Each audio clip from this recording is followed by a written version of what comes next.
शेतकरी बांधवांसाठी ही एक महत्त्वपूर्ण अपडेट आहे। कारण अनेक दिवसापासून जो अनुदान रखडलेला होता, ज्या लाभार्थ्यांच्या बँक खात्यामध्ये पैसे जमा झालेले नव्हते शेतकरी बांधवांचे, अशा लाभार्थ्यांच्या बँक खात्यामध्ये हे पैसे आता लवकरच जमा होणार आहेत। आता हे कोणते अनुदान असणार आहेत याबद्दलची सुद्धा माहिती प्रत्येक शेतकऱ्यांना असणं गरजेचं आहे। ज्या लाभार्थ्यांनी अतिवृष्टी नुकसान भरपाईचे विषयी केवायसी केलेली असतील, आता काही लाभार्थ्यांच्या बँक खात्यामध्ये पैसे जमा झालेले होते आणि काही लाभार्थ्यांच्या बँक खात्यामध्ये पैसे जमा झालेले नव्हते। केवायसी करून जवळपास 2 ते 3 महिने झालेले होते।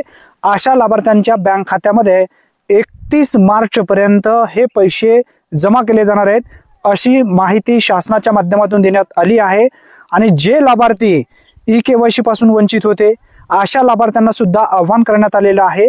भरपूर असे लाभार्थी अद्यापही ई-केवायसी केलेले नाही आहेत अतिवृष्टी नुकसान भरपाईसाठी। त्या लाभार्थ्यांनी लवकरात लवकर तुमची केवायसी जर बाकी असेल तर करून घ्या, नसेल तर काही गरज नाही। ज्या लाभार्थ्यांनी केलेल्या होत्या त्यांच्या खात्यामध्ये जे पैसे जमा झालेले नव्हते, ते पैसे ज्या पद्धतीने केवायसी करत असताना जो फॉर्म तुम्हाला मिळालेला असेल किंवा केवायसी करत असताना जी रक्कम तुम्हाला दिसली असेल, तीच रक्कम तुमच्या बँक खात्यामध्ये जमा होणार आहे।